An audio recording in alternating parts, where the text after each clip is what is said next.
ನಮಸ್ತೆ. ಓದ್ತಾ ಇರುವಂತಹ ಪುಸ್ತಕದ ಹೆಸರು ಜೀವನ ಸ್ಫೂರ್ತಿಯ ಕಥೆಗಳು. ಬರ್ದಿರೋದು ಮಹಾಬಲ ಸೀತಾಳ ಬಾವಿ ಸರ್. ಸೊ ಇವತ್ತು ಓದ್ತಾ ಇರೋ ಕಥೆ ಯಾವುದು ಗೊತ್ತಾ? ಒಳ್ಳೆಯ ಫಸಲು. ಒಳ್ಳೆಯ ಫಸಲು ಹೇಗೆ ಒಳ್ಳೆಯ ಫಸಲು ಅಂತ ಹಾಗೆ ನೋಡೋಣ. ಒಬ್ಬ ರೈತ ಇದ್ನಂತೆ. ಆ ರೈತಂಗೆ ಸಾವಿರಾರು ಎಕರೆ ಅಷ್ಟು ಜಾಗ ಇತ್ತಂತೆ. ಅವರು ಆ ಎಲ್ಲ ಎಕರೆಯಲ್ಲೂ ಕೂಡ ಕಲ್ಲಂಗಡಿ ಹಣ್ಣನ್ನ ಬೆಳೀತಾ ಇದ್ರಂತೆ. ಆ ಕಲ್ಲಂಗಡಿ ಹಣ್ಣು ಮಾರ್ಕೆಟ್ ಅಲ್ಲಿ ಎಲ್ಲೂ ಸಿಗದೆ ಇರೋ ಅಷ್ಟು ಏನು ಗುಣಮಟ್ಟ, ಕ್ವಾಲಿಟಿ ಇತ್ತಂತೆ. ದಪ್ಪ ಇತ್ತಂತೆ, ಕೆಂಪಗಿತ್ತಂತೆ, ತುಂಬಾ ಟೇಸ್ಟಿ ಆಗಿತ್ತಂತೆ. ಇಡೀ ಎಲ್ಲರಿಗೂ ಗೊತ್ತಿತ್ತಂತೆ ಈ ಊರಿಂದ ಬರುವಂತಹ ಕಲ್ಲಂಗಡಿ ಹಣ್ಣುಗಳು ಯಾವಾಗ್ಲೂ ಕೂಡ ಏನು ಕ್ವಾಲಿಟಿಯಿಂದ ಇರುತ್ತೆ ಅಂತ. ಸೊ ಏನಕ್ಕೆ ಆ ತರ ಬರ್ತಾ ಇತ್ತು ಅಂತ ನೋಡೋಣ. ಅವ್ರು ಏನ್ ಮಾಡ್ತಿದ್ರಂತೆ, ಎಲ್ಲಾ ಕಲ್ಲಂಗಡಿ ಹಣ್ಣುಗಳು ಏನು ಸೇಲ್ ಮಾಡ್ತಾ ಇದ್ರು ಅದು ಬಿಟ್ಟು ಇನ್ನ ಎಷ್ಟೊಂದು ಕಲ್ಲಂಗಡಿ ಹಣ್ಣುಗಳ ಒಂದು ಎಕರೆಗೆ ಸುಮಾರು ಜನ ಪುಟ್ಟು ಮಕ್ಕಳುಗಳನ್ನೆಲ್ಲ ಕರೆಸ್ತಾ ಇದ್ರಂತೆ. ಅಂದ್ರೆ ಮಕ್ಕಳು ಎಲ್ಲಾರನ್ನೂ ಕರೆಸ್ತಾ ಇದ್ರಂತೆ, ಸ್ಕೂಲ್ ಮಕ್ಕಳನ್ನೆಲ್ಲ ಕರ್ಸ್ಬಿಟ್ಟು ನಿಮಗೆ ಎಷ್ಟು ಬೇಕಷ್ಟು ಹಣ್ಣು ತಿನ್ನಿ, ಅಂದ್ರೆ ಫಸಲೆಲ್ಲ ಬಂದ ಮೇಲೆ ವ್ಯಾಪಾರಕ್ಕೆ ಅಂತ ತಗೊಂಡು ಹೋಗಕ್ ಮುಂಚೆ ನಿಮ್ಗೆ ಎಷ್ಟು ಬೇಕಷ್ಟು ತಿನ್ನಿ ಅಂತ ಬಿಡ್ತಾ ಇದ್ರಂತೆ ಒಂದು ಮಕ್ಕಳುಗಳ ಗುಂಪನ್ನ. ಆ ಊರಿನ ಮಕ್ಕಳ ಗುಂಪು ಬಂದು ಎಷ್ಟು ಬೇಕಷ್ಟು ತಿಂದು ಕೂತ್ಕೊಂಡು ಅಲ್ಲೆಲ್ಲ ತಿಂದು ಆ ಬೀಜ ಎಲ್ಲ ಉಗಿದ್ಬಿಟ್ಟು ಅಲ್ಲೇ ಎಲ್ಲ ಇದ್ ಮಾಡ್ಬಿಟ್ಟು ಬೀಜ ಎಲ್ಲ ಹಾಕ್ಬಿಟ್ಟು ಟೇಸ್ಟಿ ಆಗಿತ್ತು ಅಂತ ಹೋಗ್ತಾ ಇದ್ರಂತೆ. ಇದನ್ನ ನೋಡ್ತಾ ಇದ್ದಂತ ಆ ಕೃಷಿಕ ಇದ್ನಲ್ಲ, ಅವ್ರ ಮಗ ಯೋಚನೆ ಮಾಡಿದ್ನಂತ, ನಮ್ಮ ಅಪ್ಪಂಗೆ ಏನ್ ತಲೆ ಕೆಟ್ಟಿದ್ಯಾ, ಇಷ್ಟೆಲ್ಲ ಬೆಳೀತಾ ಇದೆ, ಇದ್ರಲ್ಲಿ ಈ ಮಕ್ಕಳನ್ನೆಲ್ಲ ಬಿಟ್ಬಿಟ್ಟು ಎಷ್ಟೊಂದು ಹಾಳು ಮಾಡ್ತಾ ಇದ್ದಾರೆ, ಹಾಗೆ ಹೇಗೆ ಅಂತ ಇವನಿಗೆ ಅನ್ನಿಸ್ತಾ ಇತ್ತಂತೆ. ಸೊ ಒಂದಿನ ಏನಾಯ್ತಂತೆ, ಅವರ ತಂದೆ ತೀರೋದ್ಮೇಲೆ ಈಗ ಮಗ ಆ ಎಕರೆ ಎಲ್ಲ ನೋಡ್ಕೊಬೇಕು. ಈಗ ಅವನೇನ್ ಮಾಡಿದ್ನಂತೆ, ಕಾಲಕ್ರಮೇಣ ಹೋಗ್ತಾ ಅವನ ಏನು ಅಲ್ಲಿ ಬೆಳೀತಾ ಇದ್ದ ಆ ಕಲ್ಲಂಗಡಿ ಹಣ್ಣು ಅದು ಕ್ವಾಲಿಟಿ ಕಡಿಮೆ ಆಗ್ತಾ ಬಂದಂತ. ಚಿಕ್ಕ ಹಣ್ಣುಗಳು ಬಿಡಕ್ ಸ್ಟಾರ್ಟ್ ಆಯ್ತಂತ. ದೊಡ್ಡ ಹಣ್ಣಿಲ್ಲ, ಟೇಸ್ಟ್ ಇಲ್ಲ, ಏನೂ ಇಲ್ಲ. ಅವಾಗ ಇವನು ಯೋಚನೆ ಮಾಡಕ್ ಸ್ಟಾರ್ಟ್ ಮಾಡಿದ್ನಂತೆ, ಏನಪ್ಪಾ ನನಗೆ ಈ ತರ ಕ್ವಾಲಿಟಿ ಇರೋದು ಬರ್ತಾ ಇಲ್ಲ, ನಮ್ಮಪ್ಪ ಹೆಂಗ್ ಬೆಳೀತಾ ಇದ್ರು, ನನಗೆ ಯಾಕೆ ಈ ತರ ಬರ್ತಾ ಇದೆ ಹಣ್ಣುಗಳು ಅಂತ ಯೋಚನೆ ಮಾಡ್ತಿದ್ನಂತೆ. ಆದ್ರೆ ಅವನಿಗೆ ಗೊತ್ತಾಗ್ಲಿಲ್ಲ ಯಾಕೆ ಹಂಗ್ ಬರ್ತಿತ್ತು ಅಂತ. ಒಂದು ದಿನ ಒಂದ್ ಹುಡುಗ ಊರಿಗೆ ಬಂದ್ಬಿಟ್ಟು ನೋಡಿದ್ನಂತೆ. ಆ ಹುಡುಗ ಯಾರು ಅಂದ್ರೆ, ಇವರ ತಂದೆ ಎಲ್ಲ ಸ್ಕೂಲಲ್ಲಿ ಕರ್ಕೊಂಡ್ಬಂದು ತಿನ್ನಿಸ್ತಾ ಇದ್ರಲ್ವಾ, ಆ ಮಗುವಲ್ಲಿ ಒಂದು ಮಗು ಬ್ಯಾಂಗ್ಳೂರ್ಗೆ ಹೋಗಿದ್ನಂತೆ ಕೆಲ್ಸಕ್ಕೆ. ಅಲ್ಲಿಂದ ಬಂದ್ ನೋಡಿದಾಗ ಆ ಸಾವಿರಾರು ಎಕರೆಯಲ್ಲಿ ಪುಟ್ಟು ಹಣ್ಣಿತ್ತಂತೆ. ಇವನ್ಗೆ ಯೋಚನೆ ಆಯ್ತಂತೆ, ಇದೇನಿದು, ಅವರು ಬೆಳೆದು ಇದೆಲ್ಲ ಮಾಡ್ಬೇಕಾದ್ರೆ ಇಷ್ಟು ದೊಡ್ಡದಾಗಿರ್ತಿತ್ತು, ಹಣ್ಣುಗಳು ಕ್ವಾಲಿಟಿ ಇರ್ತಿತ್ತು, ಇವಾಗ ಕ್ವಾಲಿಟಿ ಇಲ್ವಲ್ಲ ಅಂತ ನೋಡೋಣ ಅಂತ ವೇಟ್ ಮಾಡ್ತಾ ಇದ್ನಂತ. ಇವನು ಒಂದಿನ ಎಲ್ಲ ಬೆಳೆ ಎಲ್ಲ ಬಂದ ಮೇಲೆ ಇವನು ಸೇಮ್ ಅವರಪ್ಪ ತರಾನೇ ಮಕ್ಕಳನ್ನೆಲ್ಲ ಕರ್ಸ್ಬಿಟ್ಟು ತಿನ್ನಿ ಅಂತ ಹೇಳಿದ್ನಂತೆ. ತಿನ್ನಿ ಅಂತ ಹೇಳಿದಾಗ ಏನ್ ಮಾಡಿದ್ನಂತೆ, ಇವ್ರನ್ನ ತಿನ್ನಿ ಅಂತ ಬಿಟ್ಟಾಗ ಇವರೆಲ್ಲ ತಿನ್ಬಿಟ್ಟು ಆ ಬೀಜಗಳನ್ನೆಲ್ಲ ಅಲ್ಲೇ ಉಗಿತಾ ಇದ್ರಂತೆ. ಅವಾಗ ಆ ಬ್ಯಾಂಗ್ಳೂರಿಂದ ಬಂದಂತ ಹುಡುಗಂಗೆ ಗೊತ್ತಾಯ್ತಂತೆ ಯಾಕೆ ಇಲ್ಲಿ ಕ್ವಾಲಿಟಿ ಇಲ್ಲ ಅಂತ. ಈಗ ನಾವ್ ಅಬ್ಸರ್ವ್ ಮಾಡೋಣ, ಅವರಪ್ಪ ಕೂಡ ಬೆಳೆ ಎಲ್ಲ ಬೆಳೆದಿದ್ದಾದ್ಮೇಲೆ ಮಕ್ಕಳನ್ನ ಕರ್ಸ್ಬಿಟ್ಟು ತಿನ್ನಿಸ್ತಾ ಇದ್ರು, ಇವನು ಸೇಮ್ ತಿನ್ನಿಸ್ತಾ ಇದ್ದಾನೆ. ಬಟ್ ಡಿಫ್ರೆನ್ಸ್ ಏನಂದ್ರೆ, ಅವರಪ್ಪ ಏನ್ ಬೆಳೀತಾ ಇದ್ರು ಮುಂಚೆಯಿಂದ ಅದನ್ನ ಆ ಮಕ್ಕಳು ತಿಂದ ಮೇಲೆ ಅದನ್ನ ತಿಂದು ಅದ್ರ ಬೀಜಗಳು ಉಗಿತಾ ಇದ್ರಲ್ಲ, ಆ ಎಲ್ಲಾ ಬೀಜಗಳಿಂದ ಮತ್ತೆ ಕಲ್ಲಂಗಡಿ ಹಣ್ಣು ಬೆಳೀತಾನೇ ಇರ್ತಾ ಇತ್ತು. ಅಂದ್ರೆ ಕ್ವಾಲಿಟಿ ಬೀಜಗಳನ್ನ ಹಾಕ್ತಾ ಇದ್ರು, ಕ್ವಾಲಿಟಿ ಹಣ್ಣುಗಳು ಬರ್ತಿತ್ತು. ಈ ಹುಡುಗ ಏನ್ ಮಾಡ್ತಾನೆ, ಕ್ವಾಲಿಟಿ ಇರೋದ್ನೆಲ್ಲ ಯಾಕೆ ಇವ್ರಿಗೆ ಕೊಡ್ಬೇಕು ಅನ್ಬಿಟ್ಟು ಚಿಕ್ಕ ಹಣ್ಣುಗಳನ್ನ, ಚಿಕ್ಕ ಹಣ್ಣು ಕ್ವಾಲಿಟಿ ಇಲ್ಲದೆ ಇರೋ ಹಣ್ಣುಗಳನ್ನ ತಗೊಂಡು ಅದನ್ನ ಮಕ್ಳಿಗೆ ತಿನ್ನಕ್ ಕೊಟ್ಬಿಡೋಣ, ಚೆನ್ನಾಗಿ ಬೆಳೆಯೋದೆಲ್ಲ ನಾವು ಮಾರಾಟಕ್ಕೆ ಇಟ್ಕೊಳ್ಳೋಣ, ಈ ತರ ಬೆಳೆದಿರೋನೆಲ್ಲ ಮಕ್ಳಿಗೆ ಕೊಡೋಣ ಅಂತ ಹೇಳಿ ಇವ್ನು ಯಾವಾಗ ಶುರು ಮಾಡ್ದ, ಮಕ್ಳುಗಳು ಬಂದು ಪಾಪ ಕ್ವಾಲಿಟಿ ಇಲ್ಲದೆ ಇರೋ ಹಣ್ಣುಗಳನ್ನ ತಿನ್ನಕ್ ಶುರು ಮಾಡಿ ಅದ್ರ ಬೀಜನ ತೆಗೆದು ಅಲ್ಲೇ ಹಾಕಿ ಬರ್ತಾ ಏನಾಯ್ತು, ಇಡೀ ಸಾವಿರಾರು ಎಕರೆಗಳಲ್ಲೂ ಕೂಡ ಕ್ವಾಲಿಟಿ ಇಲ್ಲದೆ ಇರೋ ಹಣ್ಣುಗಳು ಬರಕ್ಕೆ ಸ್ಟಾರ್ಟ್ ಆಯ್ತು. ಇದಕ್ಕೆ ಏನ್ ನಾವು ಅರ್ಥ ಮಾಡ್ಕೊಬೇಕು ಅಂದ್ರೆ, ಏನನ್ನು ಬಿತ್ತುತ್ತೇವೋ ಅದೇ ನಮಗೆ ಫಸಲಾಗಿ ಬರುತ್ತೆ.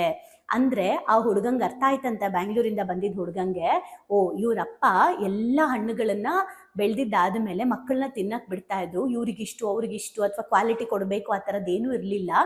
ಆ ಹಣ್ಣನ್ನ ಕೊಟ್ಟು ನಮ್ಗಳಿಗೆ ಖುಷಿ ಪಡಿಸೋದ್ರ ಜೊತೆಗೆ ನಾವು ಉಗಿದಿರುವಂತಹ ಬೀಜಗಳಿಂದಾನೆ ಮತ್ತೆ ಅವರು ಹಣ್ಣನ್ನ ಬೆಳೆಯೋದಕ್ಕೆ ಇಟ್ಕೊಳ್ತಾ ಇದ್ರು. ಅದಕ್ಕೆ ಅದು ಬ್ಯಾಕ್ ಟು ಬ್ಯಾಕ್ ಕ್ವಾಲಿಟಿ ಇರೋದು ಬರ್ತಾ ಇತ್ತು.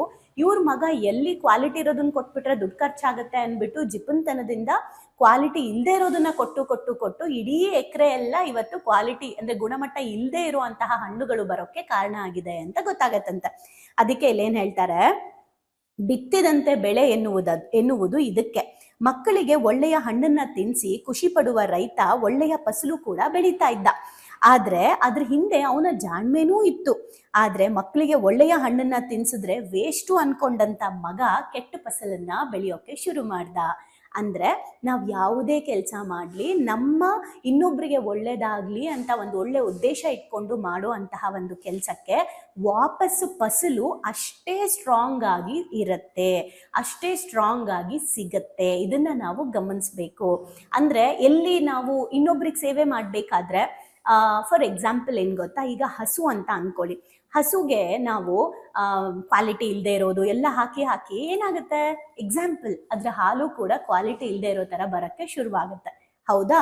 ನೀವು ಅದಕ್ಕೆ ಕ್ವಾಲಿಟಿ ಕೊಟ್ಟಾಗ ನಮ್ಗೆ ಕುಡಿಯೋ ಹಾಲು ಕ್ವಾಲಿಟಿ, ಅಂದ್ರೆ ನೀವ್ ಏನ್ ಕೊಡ್ತೀರಾ ನಿಮಗೆ ವಾಪಸ್ ಹಾಗೆ ಬರುತ್ತೆ. ಅದೇ ತರ ನೀವು ನಿಮ್ಮ ಮನೇಲಿ ನಾಯಿಗಳನ್ನ ಸಾಕಿರಿ, ಅದಕ್ಕೂ ನೀವು ಒಳ್ಳೆ ಫುಡ್ಡನ್ನ ನೀವು ಕೊಡ್ತಾ ಬಂದ್ರೆ ಅದು ತುಂಬಾ ಗಟ್ಟಿಯಾಗಿ ಬೆಳೆಯುತ್ತೆ. ಸೊ ಫೈನಲಿ ನಿಮ್ಮನ್ನೇ ಅದು ಕಾವಲಾಗಿ ಕಾಪಾಡುತ್ತೆ ಅಲ್ವಾ?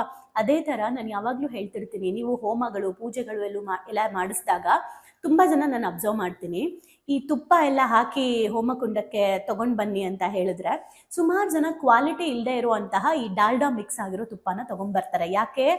ಹೋಮಕ್ಕಲ್ವಾ, ನಾವೇನ್ ತಿನ್ನಲ್ಲ ಅಲ್ವಾ ಅಂತ. ಆದ್ರೆ ನೀವು ಹೋಮಕ್ಕೆ ಹಾಕ್ತಾ ಇರೋದೆ ಅದು ಭಗವಂತನಿಗೆ ಪೂರ್ಣಾವತಿ ಅಂತ ನಾವೇನ್ ಹೇಳ್ತೀವಿ, ಭಗವಂತನಿಗೆ ಅರ್ಪಿಸ್ತಾ ಇರೋದು.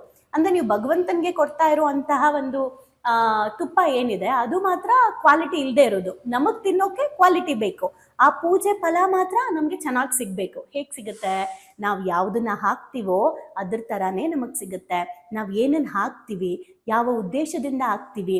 ಮೇಡಮ್ ನನ್ನ ಉದ್ದೇಶ ಚೆನ್ನಾಗೇ ಇತ್ತು, ಆದ್ರೂ ನಾನು ಡಾಲ್ಡಾ ಇರೋ ತುಪ್ಪ ಹಾಕ್ದೆ ಅಂತಾರೆ. ಹಂಗಲ್ಲ, ನಿಮ್ ಉದ್ದೇಶ ಏನಿದೆ, ನೀವು ಹಾಕೋ ವಸ್ತುನು ಹಾಗೇ ಇರುತ್ತೆ. ನಾನ್ ಅಬ್ಸರ್ವ್ ಮಾಡಿರೋದೇನಂದ್ರೆ, ಈವನ್ ನಮ್ಮ ಮನೇಲಿ ಹಚ್ಚೋ ದೀಪ ಕೂಡ ನಿಮ್ಗೆ ದುಡ್ಡಿದ್ರೆ ನೀವು ಏನು ನಾಟಿ ಹಸುವಿನ ತುಪ್ಪನೋ ಅಥವಾ ಮಾಮೂಲಿ ತುಪ್ಪನೋ, ನಾವು ತಿನ್ನುವಂತಹ ತುಪ್ಪ, ನಂದಿನಿ ತುಪ್ಪ, ಕ್ವಾಲಿಟಿ ಇರುವಂತ ತುಪ್ಪ ತಂದು ನೀವು ದೀಪಕ್ಕೂ ಹಚ್ಚಿ. ಡಾಲ್ಡಾ ತಗೊಂಡ್ಬಂದು ದೀಪಕ್ಕೆ ಹಚ್ಚೋದಲ್ಲ. ಯಾಕೆ ಗೊತ್ತಾ? ನೀವು ಆ ದೀಪಕ್ಕೆ ಹಚ್ಚಿದಾಗ ದೇವರಿಗೆ ನೀವು ತುಪ್ಪದ ದೀಪ ಹಚ್ಚೋದು ಒಂದಾದ್ರೆ, ಸೈಂಟಿಫಿಕಲಿ ಆ ತುಪ್ಪದ ದೀಪ ಹಚ್ಚಿದಾಗ ಬರುವಂತಹ ಒಂದು ಫ್ರಾಗ್ರೆನ್ಸ್ ಏನಿದೆ ಅದು ನಿಮ್ಮ ಅಸ್ತಮವನ್ನ ಕ್ಲಿಯರ್ ಮಾಡುತ್ತೆ, ಅದ್ರ ಸ್ಮೆಲ್ ನಿಮ್ಮ ಮೈಗ್ರೇನ್ನ ಹೋಗ್ಸುತ್ತೆ. ಅದಕ್ಕೋಸ್ಕರ ನಾವು ತುಪ್ಪದ ದೀಪ ಹಚ್ಚಬೇಕು. ಎಳ್ಳೆಣ್ಣೆ ದೀಪ ಹಚ್ಚೋದ್ರಿಂದ ಒಂದು ಬೆನಿಫಿಟ್ ಇದೆ, ಆರೋಗ್ಯಕ್ಕೂ ಬೆನಿಫಿಟ್ ಇದೆ, ನಾವು ಗ್ರಹಗಳ ಪ್ರಕಾರನೂ ಬೆನಿಫಿಟ್ ಇದೆ. ಹಾಗಿದ್ಮೇಲೆ ನಾವು ಯಾವ ಕ್ವಾಲಿಟಿಯನ್ನ ಬಳಸ್ತೀವಿ ಅದೇ ಕ್ವಾಲಿಟಿ ನಮ್ಮ ಜೀವನಕ್ಕೆ ಬರುತ್ತೆ. ಈಗ ನೀವು ಯೋಚನೆ ಮಾಡಿ, ನಿಮ್ಮ ಲೈಫಲ್ಲಿ ಪೂಜೆ ಫಲ ಸಿಗಬೇಕು, ನೀವು ಅನ್ಕೊಂಡಿದ್ದು ಒಳ್ಳೇದಾಗಬೇಕು ಅಂದರೆ ನೀವು ಫಸ್ಟ್ ಒಳ್ಳೇದನ್ನ ಬಿತ್ತೋದನ್ನ ಸ್ಟಾರ್ಟ್ ಮಾಡಬೇಕು. ಇವತ್ತೇನು ಕಲ್ತ್ಕೊಂಡ್ರಿ ಅಂತಾನು ಕಮೆಂಟ್ ಮಾಡಿ. ಅದ್ರ ಜೊತೆ ಎಲ್ಲರೂ ಇವತ್ತೊಂದು ಅಫರ್ಮೇಷನ್ ಮಾಡಿ, ಇನ್ನು ಮುಂದೆ ನಾನು ಬೆಸ್ಟನ್ನ ಎಲ್ಲರಿಗೂ ಕೊಡ್ತೀನಿ, ಬೆಸ್ಟನ್ನೇ ನಾನು ಸ್ವೀಕರಿಸ್ತೀನಿ ಅಂತ ಒಂದು ಅಫರ್ಮೇಷನ್ ಮಾಡಿ. Thank you. ಭಾವನೆಗಳಿಗಂದು ಶಾಲೆಗೆ ಬಂದು ತುಂಬಾ ಖುಷಿ ಆಯ್ತು. ಲೈಫಲ್ಲಿ ತುಂಬಾ ಅಂದ್ರೆ ತುಂಬಾ ಕ್ಲಾರಿಟಿ ಬಂದಿದೆ. ತುಂಬಾನೇ ಬದಲಾವಣೆ ಆಗಿದೆ. ನಂಗೆ ತುಂಬಾ ಖುಷಿ ಇದೆ ನಾನು ಇಲ್ಲಿಗೆ ಬಂದಿರೋದು. ನನಗೆ ತುಂಬಾ ಖುಷಿ ಆಗಿದೆ. ಪ್ರತಿಯೊಂದಕ್ಕೂ ಸ್ಫೂರ್ತಿ ಸಿಕ್ಕಿದೆ, ನೆಮ್ಮದಿ ಸಿಕ್ಕಿದೆ. ಒನ್ ವರ್ಡ್ ಅಲ್ಲಿ ಹೇಳ್ಬೇಕಂದ್ರೆ ಇಟ್ ಈಸ್ ಅಲ್ಟಿಮೇಟ್. ಲೈಫ್ ತುಂಬಾ ಕಾಂಪ್ಲಿಕೇಟ್ ಅನ್ಕೊಂಡಿದ್ದೆ, ಬಟ್ ಈ ಕ್ಲಾಸಿಗೆ ಸೇರಿದ ಮೇಲೆ ತುಂಬಾ ಈಸಿಯಾಗಿ ಅರ್ಥಪೂರ್ಣವಾಗಿ ಹೇಗೆ ಜೀವಿಸ್ಬೇಕು ಅನ್ನೋದು ಗೊತ್ತಾಯ್ತು. ಆಕ್ಚುಲ್ ಆಗಿ ನಂಗೆ ತುಂಬಾ ಖುಷಿ ಇದೆ ನಾನು ಇಲ್ಲಿಗೆ ಬಂದಿರೋದು. ಈ ಒಂದು ವರ್ಕ್ಶಾಪ್ ಬಂದಿರೋ ಉದ್ದೇಶ ಅಂದರೆ ತಾರಾ ಮೇಡಮು ಏನೇ ಕೊಟ್ಟರು ಒಂದು ಅದ್ಭುತವಾಗಿ ಸ್ಪೆಷಲ್ ಆಗಿ ಕೊಡ್ತಾರೆ ಅನ್ನೋ ನಂಬಿಕೆ ಇದೆ. ಈ ಒಂದು ವರ್ಕ್ಶಾಪಲ್ಲಿ ಇನ್ನೂ ಅದ್ಭುತವಾಗಿ ಸಿಗ್ತದೆ ಅಂತ ನಂಬ್ಕೊಂಡು ಬಂದಿದ್ದೀನಿ. ಖಂಡಿತ ಆಗುತ್ತೆ. ಡೈಲಿ ಹೊಸ ಹೊಸ ಟಾಪಿಕ್ ನಾವು ಡೈಲಿ ವೇಟ್ ಮಾಡ್ತಾ ಇರ್ತೀವಿ, ಇವತ್ತೇನು ಹೇಳ್ಕೊಡ್ತಾರೆ, ನಾಳೆ ಏನು ಹೇಳ್ಕೊಡ್ತಾರೆ ಅಂತೇಳಿ. ನಾನು ಎಲ್ಲರಿಗೂ ಹೇಳೋದಷ್ಟೇ, ಅವ್ರು ಕೊಡೋ ಎಲ್ಲ ಟಾಸ್ಕ್ನು ಚೆನ್ನಾಗಿ ಫಾಲೋ ಅಪ್ ಮಾಡಿದರೆ ನಿಮ್ಮ ಜೀವನ ಇನ್ನೂ ತುಂಬ ಚೆನ್ನಾಗಿರುತ್ತೆ. ಎಜುಕೇಶನ್ ಬಂದ್ಮೇಲೆ ನನ್ನ ಲೈಫ್ ಸೇವ್ ಆಯ್ತು ಅಂತಾನೆ ಹೇಳ್ಬೋದು. ಸೊ ಬಹಳನೇ ಖುಷಿ ಇದೆ. ನಮ್ಮನ್ನ ನಾವು ಟ್ರಾನ್ಸ್ಫಾರ್ಮ್ ಮಾಡ್ಕೊಂಡು ಈ ಹ್ಯಾಬಿಟ್ಸ್ ಎಲ್ಲ ನಾವು ಇನ್ಸ್ಟಾಲ್ ಮಾಡ್ಕೊಂಡ್ರೆ ನಮ್ಮ ಲೈಫ್ ಖಂಡಿತವಾಗ್ಲೂ ಸಕ್ಸಸ್ಫುಲ್ ಆಗುತ್ತೆ ಅಂತ ಹೇಳ್ಬಿಟ್ಟು. ಸೊ ನಿಮ್ಮ ಲೈಫ್ ಚೇಂಜಿಂಗ್ ಟ್ರಾನ್ಸ್ಫಾರ್ಮೇಶನ್ ಅಂತ ಅಂದ್ರೆ ಇದಕ್ಕೆ Emojim is the most and main ಕಾರಣ ಅಂತಾನೆ ಹೇಳ್ತೀನಿ. ಎಕ್ಸ್ಪ್ರೆಸ್ ಮಾಡ್ಬೇಕಂದ್ರೆ ಒಂದು ವರ್ಡ್ ಅದು ಭಾಳ ಚಿಕ್ಕದಾಗತ್ತೆ. ಅದು ಏನಂತಂದ್ರೆ ಥ್ಯಾಂಕ್ ಯು ಅನ್ನೋಂಥ ವರ್ಡ್ ಮಾತ್ರ ನಾನು ಎಕ್ಸ್ಪ್ರೆಸ್ ಮಾಡ್ಬೋದು. ಒಂದೊಂದು ಸ್ಟೆಪ್ಪಲ್ಲೂ ನಾವು ಚೇಂಜ್ ಆಗ್ತಿದ್ದೀನಿ, ನಾನು ಚೇಂಜ್ ಆಗ್ತಿದ್ದೀನಿ ಅನ್ನೋದು ತುಂಬ ನನಗೆ ಅಳವಡಿಕೆ ಆಗ್ತಿದೆ. ಮತ್ತು ಎಲ್ಲ ಸ್ಕೂಲು ಕಾಲೇಜ್ಗಳಲ್ಲೂ ಇದೊಂದು ಸಬ್ಜೆಕ್ಟ್ ಅಂತ ಇಡಬೇಕು ಮಕ್ಕಳಿಗೆ. ಎಲ್ರಿಗೂ ಯೂಸ್ ಆಗುವಂಥ ಕ್ಲಾಸ್ ಇದು, ಯೂನಿಕ್ ಆಗಿದೆ. ಇಮೋಜಿಮ್ ಟೀಮ್ಗೆ ಥ್ಯಾಂಕ್ ಯು. ಎಲ್ಲ ನಡೆಸ್ತಾ ಇರುವಂಥ ತಾರಾ ಮೇಡಮ್ಗೆ, ಸಂದೇಶ್ ಸರ್ಗೆ, ಜೊತೆಗೆ ಎಮೋಜಿಮ್ ಟೀಮ್ಗೆ thank you so much. So ಯಾರ್ಯಾರೆಲ್ಲ ಸೇರ್ಕೊಂಡಿಲ್ಲ ದಯವಿಟ್ಟು ಸೇರ್ಕೊಳ್ಳಿ. So it is very utilizing. Life long ಯಾರಿಗಾದ್ರೂ ಚಿರಋಣಿಯಾಗಿರ್ತೀವಿ ಅಂದರೆ ಅದು ಸಂದೇಶನ ಮತ್ತು ತಾರಾ ಮ್ಯಾಮ್. ಸೊ ಬನ್ನಿ ಪಾವನಿಗಳಿಗೊಂದು ಶಾಲೆನ ಎಂಟರ್ ಆಗಿ ಅದನ್ನ ಫೀಲ್ ಮಾಡಿ. ಅಂದ್ರೆ ರಿಕ್ವೆಸ್ಟ್ ಮಾಡ್ಕೊಂತಿದ್ದೀನಿ ನಿಮಗೆ, ಇದರಿಂದ ಲಾಸ್ ಆಗೋದಂತೂ ಏನೂ ಇಲ್ಲ, ಬಟ್ ಲೈಫಲ್ಲಿ ತುಂಬಾನೇ ಪಡ್ಕೊಂತೀನಿ ನಾನು. ಅದಕ್ಕೆ ನಾನು ಶೋರ್ ಗ್ಯಾರಂಟಿ ಕೊಡ್ತೀನಿ ನಾನು. ಎಲ್ಲೋ thank you to Tara ma'am and Sandesh sir. Thank you to whole my Emojim. Thank you.